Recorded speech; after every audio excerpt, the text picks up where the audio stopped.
Guys, I want to welcome you to another episode of the Franchise Advisory Board, where we bring in experts from around the franchise community to share practical, actionable insights that can help you build memorable and long-lasting, thriving brands. Now, I got a buddy of mine with me today. You guys probably know Dan. If you don't, Dan Bedell, he's the president of the enterprise group at Scorpion.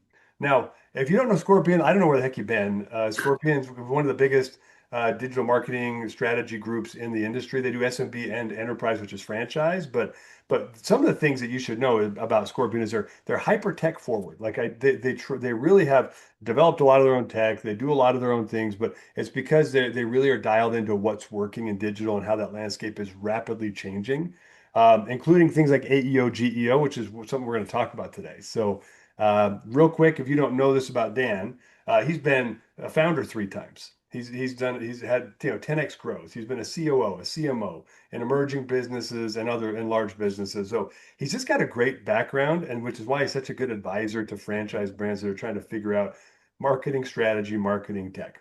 And also, he's a guitar player, loves to go out. If he's not traveling, which he loves, he travels with his wife a lot. He's out playing with his son. They play guitar together in breweries throughout Texas. So love to have you on, Dan. Tell us a bit more about you. Tell us about Scorpion. Oh, thank you, Dave. What a kind intro. I really appreciate that. You hit the fun parts, travel, and if I can, play a little guitar with my son. But I actually, that's not the only fun part. I'm maybe a bit of a nerd. I love work. That's always fun. I get really, really, really excited about helping our clients grow. Maybe it's a little hokey, but I firmly believe that in the greatness of the American dream, which is fueled by the economic opportunity. And when our clients succeed, it really warms my heart. They're employing people and putting kids through school, and we're growing the economy of this country one franchise and small business at a time. And I'm can't tell you how much I love that. Scorpion's been doing that for coming up on 25 years now. I've been with Scorpion for about 12 years now. Mhm. And you called out, I've had a handful of roles there, but I do run the enterprise side of the business. And thank you also for calling out the fact of something that we're really proud of. There's a lot of places out there where businesses and franchisees can generate leads, for example. And that's not really what we are hoping to be able to do, although it's part of it. We think it's far more important, and I'm really happy to talk with you about this, to help these businesses make money, and to be able to make quantifiable money and validate what's working and what's not working versus just, I think we can make the phone ring. That to me is not very fun. So appreciate the time. These are going to be some great topics. AIO, GIO. That's what everyone wants to talk about. So that's going to be a great one too.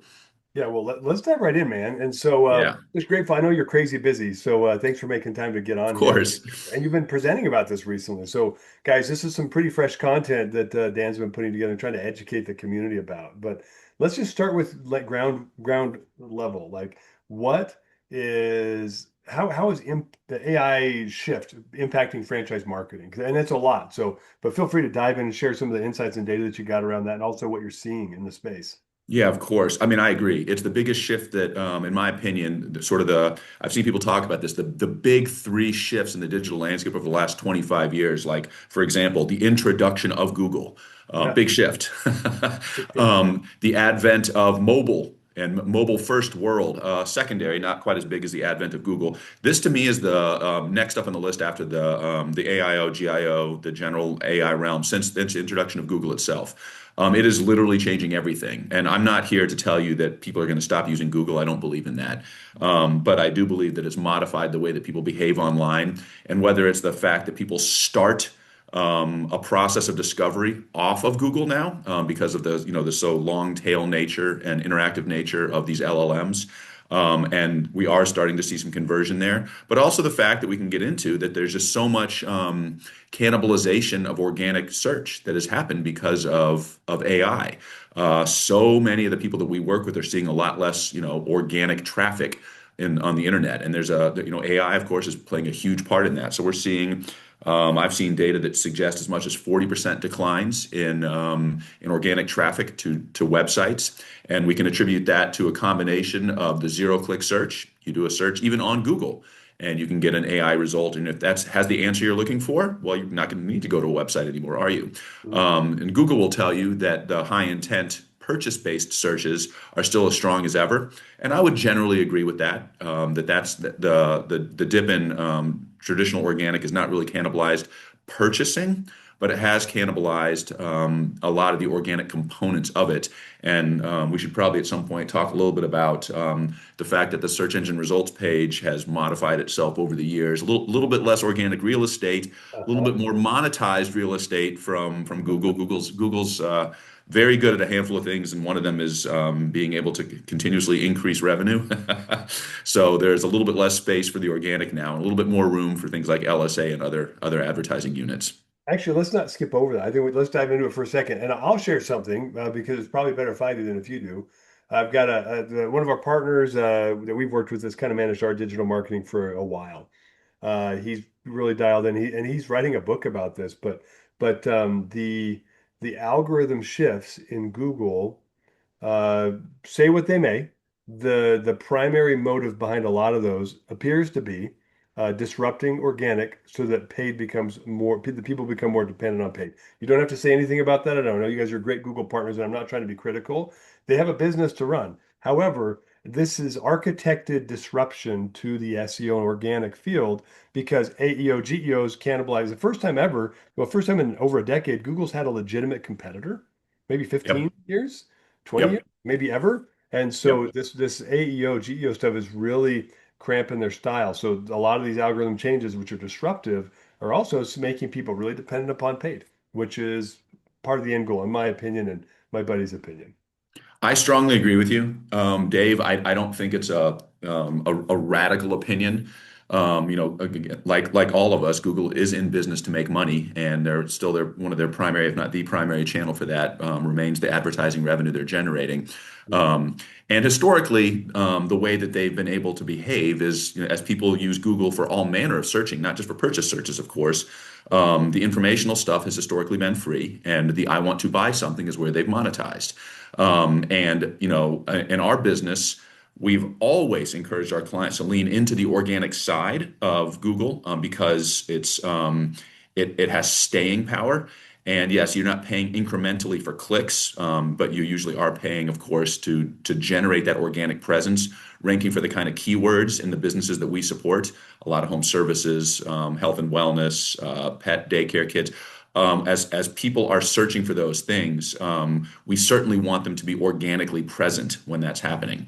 But over time, you are correct, and that's where I was saying I strongly agree. The LLMs are encroaching a little bit on how people are leveraging organic search. Google has cannibalized itself from the perspective of serving up AI results for a lot of that. And they do need to monetize, and it's hard for us to argue that fact, as we're all looking to monetize various things too and providing value. So yes, you're right, but we still, and I think that we need to be very candid on this topic. Google has been clear about the fact that AI optimization does start with solid SEO. Mhm. You will not be found by AI and the LLMs if you are not doing SEO correctly. So there's not a case where you say, oh, well, that's nice. I don't have to worry about that anymore. To scratch that expense off the ledger. No, unfortunately, that's not accurate. If you want to be seen in ChatGPT or Claude or any of the others, or more importantly, with what we're talking about right here, if you want to be found in Google's AI search results, then it's utterly critical that Google can find you organically as a starting place. And then there's a lot of other signals which we can talk about. But yeah, so that's what I'm saying. I very strongly agree with the summary that you provided. We're seeing that directly for our clients. And it's a world that we have to acknowledge that monetization is going to continue across the LLMs too. They're selling ad space there now as well. Yeah. No, I agree. Well, yeah, this is a key thing, and I want to make sure we focus on it just long enough so everyone, it's got to sink in. I've seen a bunch of hype out there like, oh, SEO is dead. SEO is dead. Yeah. Completely incorrect. It's completely incorrect. You need to be writing better quality content. The bull crap that people were throwing out over the last couple of years as LLM started to produce content, it's just lightweight, zero authority, zero quality. Like that stuff's not helping you. But you got to continue your SEO strategy like you would have 5 years ago. Authoritative, helpful, easy to digest content. I mean, I'm oversimplifying, but it's not that hard. But you have to have that foundation. If you don't have that foundation, paid won't work, right? and AEO, GEO won't work right. So anyone who's thinking I can stop focusing on SEO, dead wrong. And I just want to back up what Dan's saying here. Personally, we see it in our own company, but also the brands that we work with. We don't do digital marketing, but we're on the receiving end. The ones that are still getting high volumes of leads, they've got that foundation really solid, and it's helping them with the AEO, GEO stuff. Yeah, yeah. Again, strongly agree with that. And I don't think you're oversimplifying it. I think that that is, even though we're living through a fundamental shift, it's just not something that we have the luxury of being able to ignore. You will not be found in AIO, GIO without that solid organic presence. And even as more things get monetized, that I just don't see a world where that goes away. And I think you touched on something really important there, Dave, too, which is, if we cast our minds back, the earlier stages of SEO. I think that it's even called search engine optimization, right? How do we optimize to be found by Google? And the early days, it was what tricks can we leverage? How do we fool Google into getting us higher on the and they got real good at figuring out that just saying something like, if you're looking for a Salt Lake City-based plumber because you live near Salt Lake City, then this Salt Lake City plumber is the best Salt Lake City plumber, and just keyword stuffing to make sure Yeah. and we used to see that in the old days. That obviously Google got smart and said, we're not going to fall for that. We're going to make sure that only content that's relevant is what's helping. Well, they've gotten better and better and better. And so the point that you just made about content for content's sake, AI written fluff and some of the AI garbage that's out there, that's not helpful. It doesn't help consumers, and therefore it's not going to help you organically rank, and it's not going to help you get found by LLMs. The Mhm. LLMs are better and better and better at understanding intent. The beauty of this for the consumer and for any of the businesses that your company and my company help support is that if you're a good business and you tell a good story that helps consumers, you will be found by those LLMs. Again, assuming you're doing the technical SEO basics, but assuming that that's in place, then you will be found if you're saying things that consumers care about, preferably using your own voice. Doesn't mean you can't use AI assisted content, but preferably using your own voice. That's the big shift. There's no fooling Google, and there's no fooling the LLMs. Be a good business and tell your story effectively. Yeah, I'm with you on that. It doesn't it should be back to the basics, really. Yeah, The exactly. company, there are a lot of people that are trying to make a lot of money by being alarmists, and you can ignore a lot of that baloney. You just focus on the core, blocking and tackling, man. It hasn't really changed other than where we put content, how we structure our content. Maybe the schemas are slightly different, some of those things, but otherwise, quality content still reigns, and it should have always been that way. I strongly agree with that as well. There's a look because we are living in a world of some disruption that tends to come with the purveyors of snake oil, and a lot of the alarmist headlines that you reference with SEO is dead, and a lot of those are subtly or not so subtly positioning some wonder AI solution that that's I wish that was true. There's literally no such thing. And any of your listeners, I'd be extremely cautious about believing that there's some way to get better AI ranking, for example, or AI visibility that does not rely on core, basic, foundational things that have always been true, like you just said. Really good content, solid technical SEO. There is no shortcut for that. So I'd be extremely wary of those headlines and the people that sell those things. Yeah, likewise. Well, let's jump in. So talk to me a little bit more about there are key factors, right? When we're trying to impact our revenue growth and frandev or unit operations, you mentioned home services, sweet spot for both of us, right? Yep. Like what are some of the key foundational things that people should be focusing on right now to drive revenue? Because you mentioned the word high intent. I want to go back to that. Like, how do we draw high intent seekers of our services of maybe franchise candidates? I know you guys do a great job with frandev as well, not just unit ops. What are some of those key factors you're seeing that work right now? Yeah, on the high intent stuff, or sometimes we call it bottom of funnels. This is a de facto hand raiser. I'm going online to search for. I want to learn about buying a franchise, and I'm trying to decide, for example, what vertical and what brand I want to opt into. Or I need some of the services that our home services clients provide to us. I need HVAC services. I need plumbing. I need to put an electrical box in. Those are again people that are pretty certain that they're ready to buy. So from a traditional buying funnel of I don't really know what. An electric car charger is, and I'm just looking that up. Well, that might be a nice zero-click search because you get an answer. Oh, okay, question answered. Fantastic. Let's go on with my day. Versus, no, I'm ready to put one in. Now I'm searching for someone near me that can do that. So in order to be there, in order to be that person, We think in terms of the search engine results page and what's available there. Even the people, what we're seeing, the people that are using an LLM to start that process, the vast majority appear to be exiting the LLM when they've done enough research and going back to Google or Yahoo Bing in order to find the business, contact the business, fill out the form. And I think some things that haven't changed there that remain the best practices are it's got to be really easy to find you. It's got to be really obvious to choose you. And then it's got to be meaning like reputation, for example. Why do I want to use this company? There's going to be a lot of other companies that offer what this company offers. Why this one? Tell that story in the quickest, most succinct, but honest way as possible. Prove yourself with your reputation. And then the part that I actually see, Dave, interestingly, where most of the money is left on the table is be available the moment that they're ready to buy. I unfortunately talk to a lot of our customers and clients who will say things like, well, I'm really good at calling people back. That's really nice to hear. Not They good. are they are down the road. I can tell you from my own experience, I purchase home services enough to know that if my HVAC unit is out and I get a voicemail, there's a 0% chance that I'm leaving a voicemail, or if I do, that I'm waiting around and not making the next call. And for most busy professionals, even if it's not an urgent situation like broken AC unit in Texas summer, I'm in a buying mode now. So even if I need something a little bit less urgent, like I'm thinking about new flooring, for example, which I happen to be sort of thinking about, if I'm stopping what I'm doing and making a phone call, I'm buying now. I'm not buying an hour from now or tomorrow. And I see our clients when too often the challenge they have is that they're not available at the same moment that their customer needs them to be available. And it's just that's the number one money on the table problem that I see. Man, I feel like it's time for a shameless plug for me, but I'm not going to do it. I'm like, I'm ready to scratch the itch, but like, I looked it up right now because like I remember a number, but I want to make sure it's right. 80 to 85% of people who reach a voicemail will hang up immediately on Yeah, service brand, on a franchise development call. Like that, put that number in your back pocket. It is real. It's been the same for probably maybe 5 to 7 years. People don't want voicemail; they want right. answers. And this is where in availability, we've all seen the Harvard Business Review data that came from the InsideSales.com guys. Yep.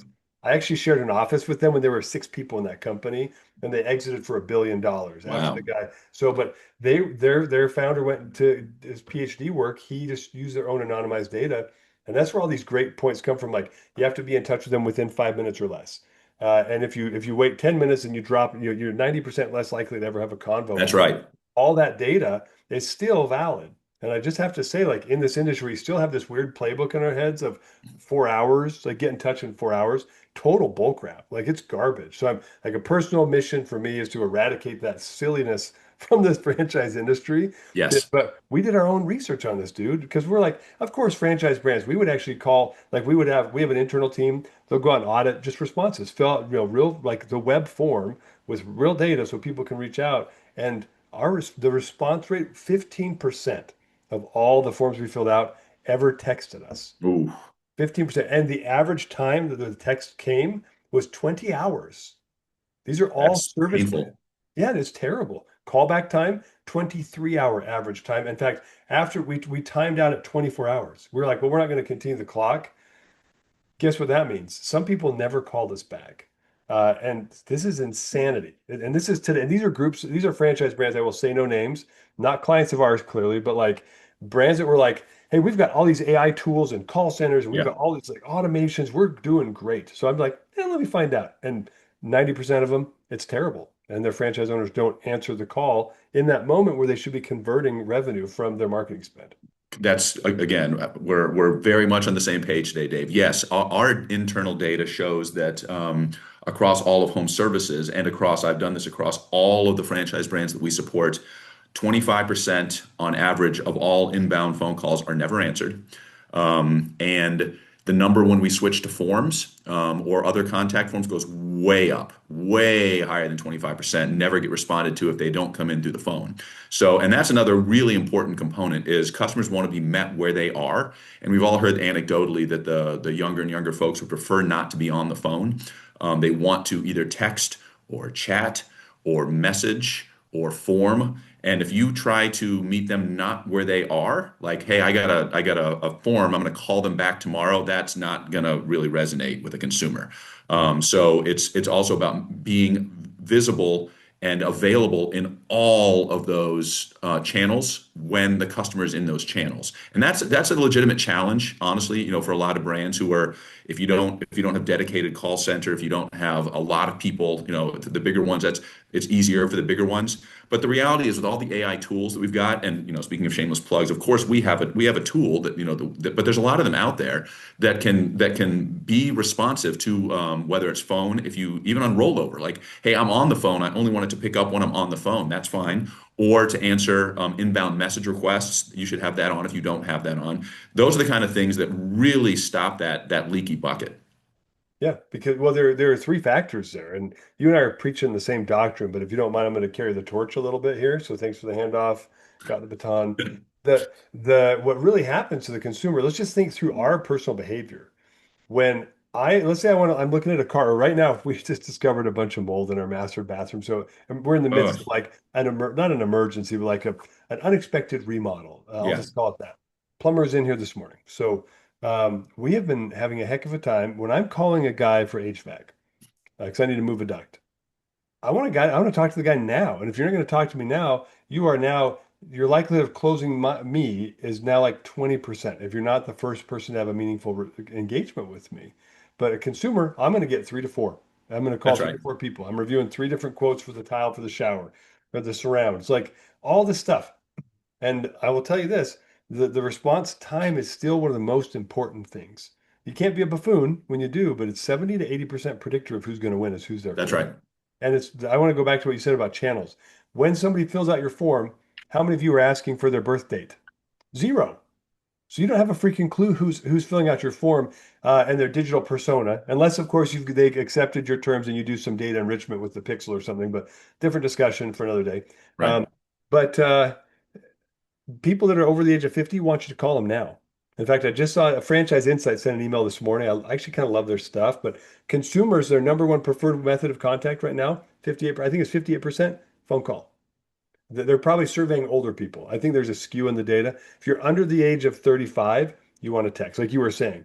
But Oh yeah. people don't know. Between 35 and 50, they're pretty ambiguous. They don't care. Like you and me, call me, text me. I'd rather call because I want it done, but I'm in meetings all day. I'm recording podcasts, Exactly. right? So That's what I was going to say. I'm in a meeting. So, and if I'm not, yeah, I want to talk about it and work it out. But if I'm in a meeting, I need to text. yeah, and what about you, Dan? You're a busy guy. If you have a lunch break or you got 20 minutes, like, dude, I got to get that window quote in. I got a broken window. You're gonna fill out a form or call somebody right now when you have that 15-minute window. And if somebody waits 20 minutes to call you, they just missed the window to talk to you. No pun intended. And and Dave, you just summarized 100% of my home services shopping interaction is exactly that. I have a call that ended early. I'm going to try to knock this thing off my list. I'm going to call you or text you or message you, whatever it is right now. And if I can't do it right now, then it's not going to happen. The other thing that I think is really worth calling out is the online scheduling when we're talking home services. Yeah. It's really helpful for a consumer. And again, this is my behavior, but it's not just mine. We have a lot of data on this as well. I want to be able to choose the time that you're coming. And I want to be able to see what's available and make my own selection, whether I'm talking to you or not. I mean, if I don't have time to talk to you, or one of the ways that I do consume a lot of home services, and I'm making it sound like my house is just completely falling apart around me, but we have been there for a little over 20 years, so I've done a lot of things to it. I want to be able on a Saturday or Sunday when maybe you're not open, or in the evening when I have time, to look at the calendar and select a time of my choosing when I want that home service provider to come out. I don't need it down to the minute, but I want to be able to choose the 12 to 4 slot on Tuesday when I know I've got better flexibility than trying to have to call you, to your point, because it's accurate, when I'm in the middle of seven Zooms on that Monday morning. And so we need to be able to, again, meet them where they are. And online scheduling is a huge component of that. Hmm. Agreed. A lot of the folks that we work with, they will schedule 50% of their meetings with scheduler form in our platform or in another platform, right? So Yes, that's that's great. that's a pretty consistent data point. I've got buddies that run other platforms. They're slightly competitive, but we're friends. I don't care, but Yeah, we share data. And I'm like, yeah, it's about 50% across the board. Can you imagine if you don't have a digital scheduling, if everyone else is getting 50% of their appointments scheduled, guess where those guys are scheduling? Not with you. that's right. Yeah, and well, we're in the middle of a bunch of stuff now, but I can't, was it a car thing? There was something that we need just like a couple weeks ago. Mhm. All the places that I needed to talk to, they closed at 5 p.m. Ooh, And I was yeah, like, you morons, like I'm not available until sometimes 6 p.m., but I can make time during the day, maybe. But your type of service is generally speaking, servicing somebody who's a business professional. You should probably be open until 6, 6:30, maybe 7. Come to work at 10. I don't care. But I find that's nuts. But your after hour stuff, the web chats, the online schedulers, I just want to resonate what you're saying. And I also want to steer us back toward AEO, GEO, right? So this is yes, awesome. And part of what we wanted to focus on, because you're such a whiz at this, let's shift the conversation back over to, okay, we talked about the strong foundation of SEO that never will go away. You're going to always correct. have to have that. We've talked about, you probably want to throw a little money at paid. Google's Yep, including that in some of their algorithms, I'm sure, and put who gets raised to the top. But yep. how do brands start to really leverage the power of AEO and GEO? You've got to do some things a little differently beyond the basic of have a really good SEO platform. Yes. I think this is an oversimplification, but my favorite way to think about when I'm talking with, when I'm speaking or when I'm talking with clients about this is all the SEO work done forever, and all the Google work that we've done for the last 20 years has always pointed the consumer to the website. Let's get them onto the website and let's convert them onto our business. The big difference from the rise of the LLM and the AI world is the website is a source of information, but is not the source. As a matter of fact, the LLMs tend to lean pretty heavily into, well, how many different places, how many different sources am I seeing this brand? Because all the AIs out there are selecting. I mean, again, think Google is sending you to a blue link. The AI is giving an answer, and it's answering with brand, and it's choosing a brand based on the strength of the outside places that it can find information about the brand. And by outside places, what I'm referring to is, sure, you need to have accurate information about your business on your website. You need to know what kind of services you offer. Need to know what territory you service. Need to know when you're open. All that should be on your website, absolutely. A lot of that should be on your GBP too, of course. That's another source of information. How much of that is on your Facebook? Where's your reputation information? That's all over the place. Are people talking about you on Reddit? That's interesting if they are. Have you had newspaper articles written about you by your local media because you did something cool like participate in a parade on a weekend? All those are incremental sources and citations that AI is using to get information about the strength of your brand, so it can potentially recommend you above your competitors when someone does that super long tail search about, man, this morning I found mold in my master bathroom and I want to figure out, who the best kind of remediation company is, and what I really care about are these four things. That's the kind of stuff that we see typed into the LLMs. Now the LLM is going to go out and source answers from how many different places can I find information about this business versus another business. If the answer is that business is a website, but this business over here has 15 different citations, I promise you that business number two is going to be selected by the LLM. Yeah. So interesting fact about that. I've got a group of, I call it GEO homies. Some of my Yeah. my, my friends in franchising. I should throw you in the group. You'd probably love that. Oh yeah, yeah, And yeah. Sign me up. yeah, so but we somebody in the group said, "Hey, here's the current LLM distribution of where they gather the information." So originally, like, I mean, when they first came out, they were pulling a lot of data from like Quora. I call them something like the dead social, like the almost the what did you used to call those? The something boards, the boards. Anyway, like back in the Yeah, day, yeah. Message people boards and such. message boards, yeah. But like I think it's 12 or 13% of the data that LLMs pull from comes from LinkedIn, and 11 and a half or so just behind it was Reddit. And Yeah, and so like there are a couple of these key pillars where the LLMs are digging for information to see like who's talking about you, what are they saying? And if you and dialing into that, and what it means is you've got to become active. I always thought Reddit was a joke, but then I started finding the answers I needed for like yeah, I had a weed whacker that was just I was trying to trim the yard and I couldn't get the thing off. I was like, what is going on with this super cool new like head on my weed whacker? Found yeah, the answer on Reddit. And yeah. the plumbing thing I was doing a year ago, like found the answer on Reddit. And I was like, this is becoming, YouTube's great, all these Bingo. social places, but I just want to resonate what you're saying and also highlight specifics that, almost a quarter of all the LLM search traffic that they're using to derive answers is LinkedIn and Reddit. So those are a couple places we got to be.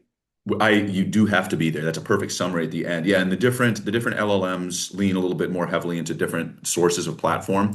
We do see a lot of Reddit. We do see a lot of YouTube. I strongly agree with that. Yeah, LinkedIn as well. But the point, I think the most important one is some of those are extremely authoritative relative to, I don't know, I suppose you could come up with some extremely hyper local thing that no one really looks at, maybe not as authoritative. But that said, it's also the quantity and the quality of the citations available. So the more times that businesses are showing up and the more consistency the LLMs can find about what's being said about those businesses, the better it's going to be. And I think it's a real democratization, which is good for our clients, right? It's a real democratization of how you can be found. It's not only did I have the most money to spend on PPC and therefore I won, right? And that just kind of really handicapped the startup, the smaller, whatever. That's not true anymore. So I really think it's a really good news if you run a good business and you get people to talk about you. You're so much more likely to be found in this world of AI, and that's really good news. Yeah, and here's the weird news though is Reddit is a young person platform, probably Yes, 35 and under. So if you're and that's way below the average age of a franchise owner in this industry. that's right. And especially in the trades and the home services, I mean average age is like 45 to 60, like it's in the 50s for most of the trades. How do you make sure that you're engaging? You're not natively on that platform. It didn't exist when you might have considered being on a platform like that, right? So how do you flip the switch and start to engage, try to get your consumers, that's the most important piece, other people talking about you on the platform. That's the big question is how do you get that to start? Because I think a lot of people don't know. And if you have any recommendations, I'd love to hear your thoughts on how do you get started with things like that? Oh, I do. That's a great question. What a great question. So it's funny. I was literally just talking with the CMO of one of our major brands recently, and she said something that I thought was fascinating, which is leveraging Reddit, which is just one example. Are we looking in Reddit for topics that have to do with us? And what I would be doing if I was a franchise business owner is I would be leveraging my LLM of choice to be scanning those tools for topics that are within the services that I offer, looking for an opportunity to reply. And calling out. For example, if someone is talking in a Reddit thread about, I'm really looking for recommendations around painting, and you happen to be a painting franchise, it'd be nice to know that someone in your community was talking about that. It'd be nice to be able to follow threads like that, and where appropriate, it might be nice to drop in and be able to say things like, "Look, I live in the community. I offer this service. It's a shameless plug, but I do want you to know that I'm here." And if you are lucky enough to have seen your name mentioned in a positive way, it'd be wonderful to jump in on one of those and offer a thank you very much, because now you're engaging and you're providing some level of incremental content for the LLMs to find you. Yeah, I mean, back in the day, the Google owned the channel for a service brand or a That's local right. brand for reviews. But Reddit's like this weird hybridization and, like you said, democratization of Yeah. data. Where it's funny that it's the most used by most of the LLMs because it's also like the least reliable, except it because anyone can say anything they want on Reddit. They do have moderators, but not everything's moderated. My channels are moderated only because I don't want dumb stuff that's supposed to be Yeah. authoritative. So. But or threads, I forget what you call them, subreddits. Yeah. But Subreddits. Right. thank you. Yes, floundering here. Thanks for bailing me out. But I'll share an example. Like I've got a brand that we work with, frandev, really cool, upstart, young founder. It's a big format like play zone for kids, Oh, and nice. she inadvertently hijacked her AEO. Like she had a bunch of young moms that live on Reddit, and they were Wow. talking about how amazing the experience was with her brand. So we were at IFA this year, and she's like, "Hey, check this out." She showed me. She's like, "This is another ChatGPT lead that just came in and hit ClientTether, and I followed. I'm at this event and it already followed up." She's like, "But check this out. I've had five this week." I was like, Wow. five leads this week from ChatGPT, and they're high intent leads. People that are searching and LLMs are pointing them to her. She's like, Dave, I compete with, I won't say, I compete with this brand. She's like, I talked to their CEO and he was mad at me because he hasn't gotten a single ChatGPT lead. And they have like 200 locations and they're part of a huge platform company. And I've got three locations and I'm getting five a week. That's the equivalent of what, $1,500 of lead spend to get That's that right. in. But how did she do it? Inadvertently, because the right demographic was chatting about her brand online. The LLMs were pushing them toward her for franchise opportunities. So I just thought I'd share that because it's a really indicative of how this can work if you're intentional, but also what if she wasn't paying attention? That's right. People are saying bad things in Reddit about your brand. Like you got to watch that too now. I would call that's. I'm glad you mentioned it because that's what I was going to say.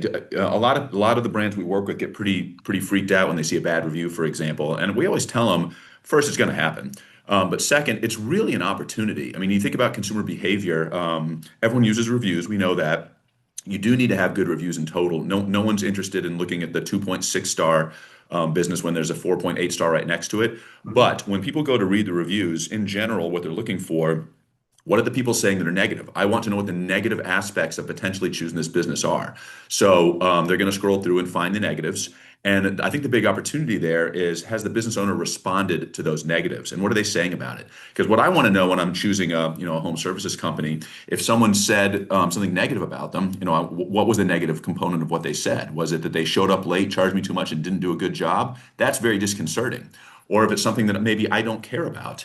And then they should have. I really didn't like the way that the guy came in with the shoes tied. Okay, that's completely irrelevant to my selection of a plumber, but that might have mental. So that's what we're looking for here. And I think it's really important for the business owner to go. Everyone's been told this, but the opportunity to reply to those is the chance to not to argue. We never, ever do that. The reply is not for the person who posted. The reply is for everyone who's coming later to read about the negatives. So that's who you're talking to, and we always try to provide that coaching. Yeah, it's interesting. So we just had a service issue with our truck, and we took it to the closest Ford dealership. We've had a couple of weird issues, but we were like, this is going to be great. And total disaster. Like it was such a simple thing, and they totally screwed the pooch. They lied to us twice. They Ooh, held the truck for 2 days unnecessarily. Told us they had the part. They didn't. Said it was $300, and it became $1,800. And we're like, you know what, you guys, like, you're a bunch of clowns. Like, if you told me it was $1,800 up front, we would have just gotten it taken care of. Well, there's more. Turns out there's a little bit of like warranty fraud, other things going on, right? Because we took it to another Ford dealership. And then they're like, yeah, we'll get it in. That's this part. You have to do this. He educated my wife, told her what needed to be done. He's like, let me call your warranty guys. This is a new truck. You guys should have this taken care of. You shouldn't have to fix your mirror arm this early. And so he took care of it. Uh, but then I looked at the reviews of this dealership, mhm. and they had a pretty good review. I think they were like, 4.0 or something like that. So good enough.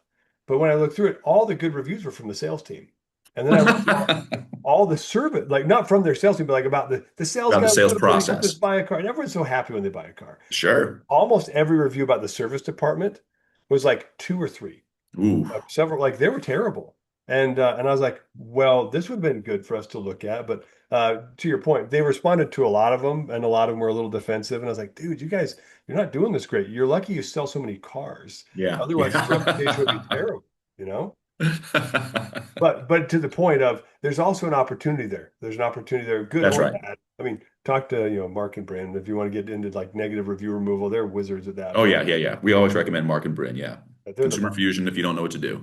We probably should say their brand so people know what we're Yes, talking about. But anyway, but there's also an opportunity to slide in keywords, key phrases. Like if you're, and I just want to pitch this a that's little right. bit. If you're responding to these reviews, you ought to be saying things like, "Hey, we're so glad you had a great experience using our franchise CRM," we're like, "Thanks for using our franchise digital marketing services," whatever those keywords are, because the LLMs are picking that stuff up too from the review dialogue. Yeah, I know you know that. You'd probably say the same thing. I stole your thunder, but No, no, you're 100% correct. I completely agree. The LLMs are looking for that information. So you have an opportunity. You can't be overly salesy, which you said, and I strongly agree with that. But you do have an opportunity to be found again. And the name of the game with LLM is the citation game. So leverage that. It's really honestly, it can be even a negative review can be a blessing because it gives you an opportunity to say something about your brand. yeah, exactly. Both to the LLMs and also to the consumers, right? That's right, to Yeah. both. Yeah, I agree. Well, so where else? So people, I think you've covered a couple of great things like leveraging Reddit, trying to engage in dialogue, managing your reviews. What are a couple other areas that if people are serious about trying to take advantage of, ride the wave of AEO, GEO for their brand, how else should they be engaging right now? We mentioned YouTube, and like I've said a bit before, YouTube is important, obviously, but like I've said a bit before, different LLMs lean a little bit heavily on different channels. But YouTube is a good one. As everyone says, it's the world's second largest search engine. And video content's important. People do make comments, and that's a That can be a bit of a tough one, too, for franchise owners. Like, what should you put there, though? Like, that's always the question. Yeah. Video content never hurts to have video content. It's nice to have it on the website. We talk a lot about doing how-to videos. All those things are fine, but I do think if you have a presence there and you're comfortable doing it, then that can be a really good channel. If you've got in the home services businesses, if you've got technicians who are comfortable doing that, that can also be helpful to do. It does give your potential customers an opportunity to see who you are, which is nice because we talked earlier about the criticality of why do I choose this business over any other business. So put your personality into it. You and I have talked about having your personality on LinkedIn. I think it's also nice to see the personality of the business on YouTube if you're looking something up. So I'm not suggesting that's utterly critical. Drop everything and go create a bunch of YouTube videos, but I am saying that is an important channel when it comes to AI search. So I think you've hit the big ones. That's just kind of the thing is we do need to make sure that we're where our consumers are, and the LLM world has opened that up a bit more broadly. So I don't want to leave our prospective clients and our existing clients, Dave, thinking that, man, I got to be everywhere all the time. That's too much to do. Yeah. Yeah, I don't want that impression. But what I am saying is that very few channels are bad channels to be on. And if you're lucky enough to choose, then of course you do want to lean into. I have sort of this hierarchy in my mind that I talk to customers about, and it's the GBP is utterly critical as a starting point for. I think that's personally one of the most important things you could possibly do is get that optimized and then keep up with it all the time. The website's got to be correct and accurate. All the form stuff has got to work. The phone numbers, all that stuff. And then secondarily, when you get off of those primaries, it's into the secondaries, which are also critically important for LLMs. And that is I agree with you, the LinkedIn, the Facebook, the Reddit, and the YouTube. Those are the kind of places that I would probably lean before the others.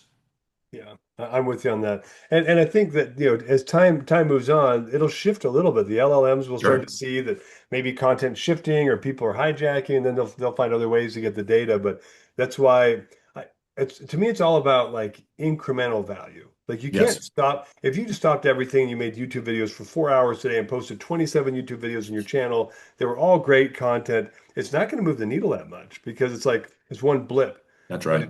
if you have a video a week that you put out, a video every Tuesday and Thursday you post a video. Don't you might notice a pattern with the way I post on LinkedIn. There's a pattern, but you post regularly enough that the algorithm's picking up what That's you're right. doing. Over time, if you do 2 videos a week, that's 100 100 a videos year. a year. That's plenty of content. Oh yeah. Yeah, And we don't need you know this, Dave. We don't need 10-minute videos. I mean, people tend not to want to consume those anyway. yeah, 1 minute. Yeah, there you 60 go. seconds. Yep, yep. In fact, here's the crazy thing. It's gotten easier and easier and easier to play by the rules because guess what? Guess what performs better? The vertical videos, right? I'm holding my phone for That's right. these people listening to the podcast, but like the social content, like on the YouTube Shorts, that people consume that all the time, and YouTube promotes the heck out of it because it That's keeps right. people on platform longer. So make a video on your phone twice a day. That's not that hard, Twice a week. or twice a week. I mean, Twice. I mean, I twice a wouldn't day is complain good if too. someone has the time for twice a day, but that's most of them have to do a job too, right? So, Yes, you can't just be content people all the time. Although yeah, somebody's making a living at that, I don't know how, but good for them, right? not our clients. Not our clients. Yeah. Dude. Well, so Dan, this has been fantastic. Yeah, A couple of recaps for everybody. You don't have to do it all today, but you have to have a solid foundation. So don't drop SEO. Keep right. dialing that in. Make sure you got the right schemas, the right digital partner. Work with a Scorpion. Work with somebody who knows what they're doing in that space. So you have a solid SEO. Then you start working on the AEO foundation, the next layer up. And Dan gave us a whole bunch of great ideas about that today. Dan, if people wanted to listen to more of what you got to say, or they want to get in touch and pick your brain, what's the best way for a brand to reach out to you? Yeah, I can be found on our website, but I'll happily tell you, and we have regular contact information there. But please, I'm just Dan.Bedell, that's Bedell at scorpion.co.